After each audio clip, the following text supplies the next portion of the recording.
Welcome back to the channel, everyone. It's always a pleasure to have you here, as we continue our exploration of the deep wisdom contained in the teachings of Buddhism. Today, we are going to discuss one of the most profound and inevitable truths in life, impermanence. But we won't just be talking about the concept in abstract terms. Instead, we'll be looking at how we witness impermanence in our own lives, how it shows up, how it affects us, and most importantly, how we can learn to embrace it rather than fear it.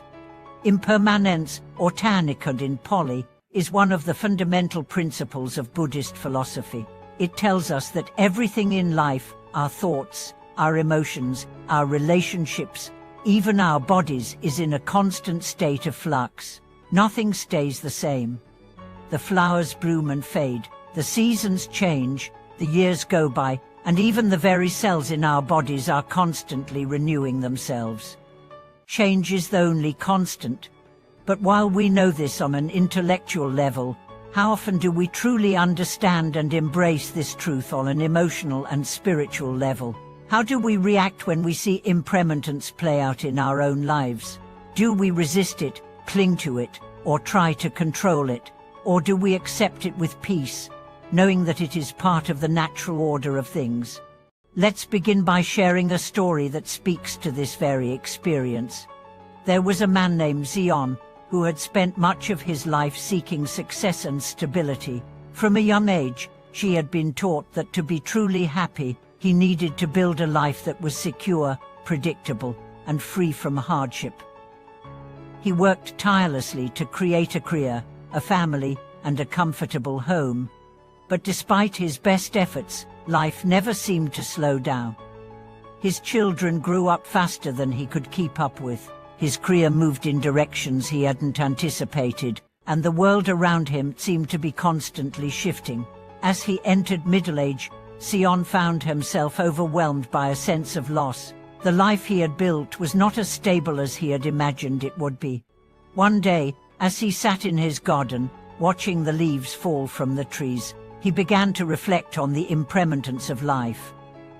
He had watched countless leaves grow, bloom, and fall year after year, yet had never paid close attention to the lesson they held. Now, the very trees that had once provided shade and beauty were losing their leaves, leaving only bare branches behind. The same was true of his own life. The things he had worked so hard to build were slipping away: his youth, his health, his time with his children, before they moved on with their lives. He felt a deep sadness, but also a subtle understanding that the changes he was witnessing in the garden mirrored the changes within himself. The tree was not the same from one season to the next, and neither was he. The seasons of his life were changing, and whether he wanted it or not, he too was part of this natural cycle. At that moment, Xion decided to visit a nearby temple to seek guidance. There, he met an old monk named Master Wei, who had lived a long and simple life of meditation and contemplation. After hearing Xion's concerns, the monk smiled gently and said, "You are not alone in your feelings.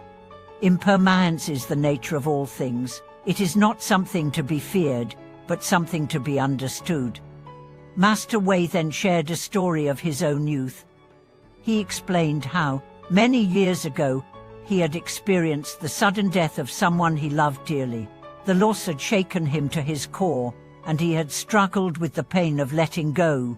But over time, he came to realize that the very nature of life was change.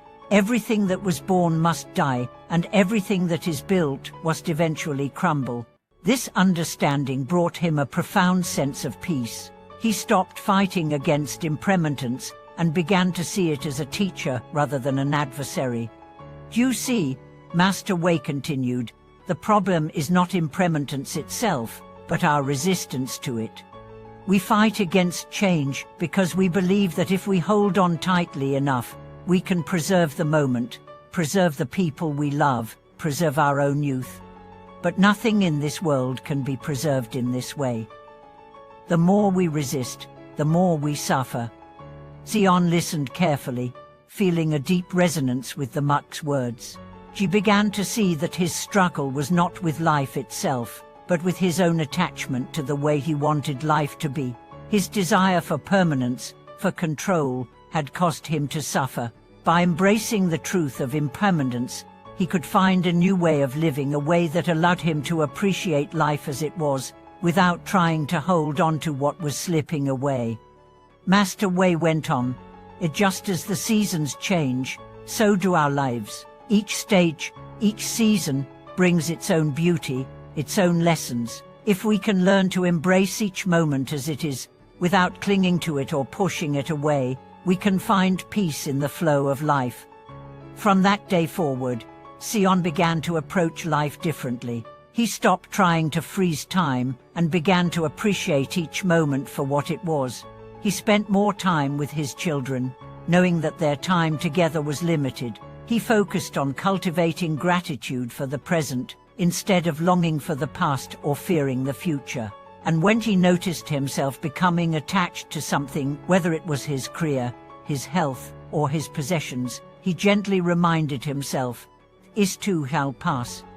The story of Sion speaks to the heart of impermanence. We all experience moments of change, loss, and uncertainty, and in those moments, we are faced with a choice. We can either resist, cling, and suffer, or we can embrace change with mindfulness, letting go of our attachments and finding peace in the ever-changing flow of life.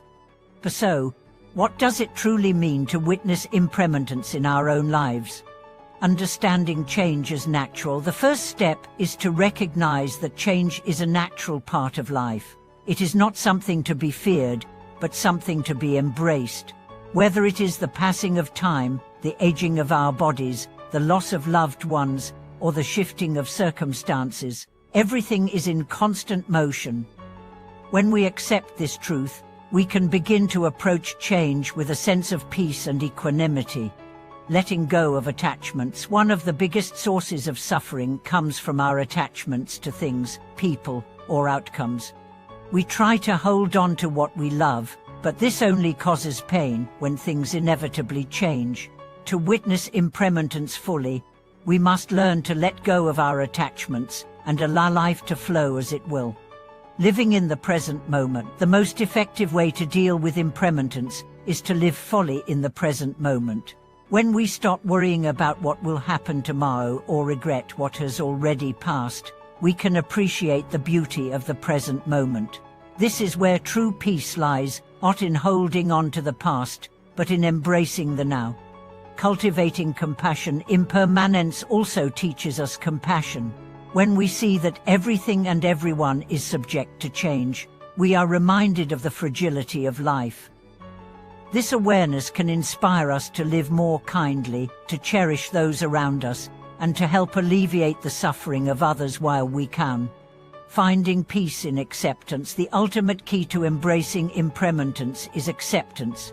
When we accept that change is inevitable, we no longer resist it. Instead, we flow with it, knowing that every moment is precious and every season has its own unique beauty. Thank you so much for watching this video. I hope this exploration of impermanence has helped you reflect on your own life and how you experience change. If you've had moments where you felt the weight of impermanence, or if you've learned to embrace it with peace, please share your story in the comments. Don't forget to like, subscribe, and share this video with anyone who might benefit from this perspective. Until next time, may you find peace in the ever-changing flow of life, and may you witness the beauty in every moment, knowing it is part of the impermanent dance of existence.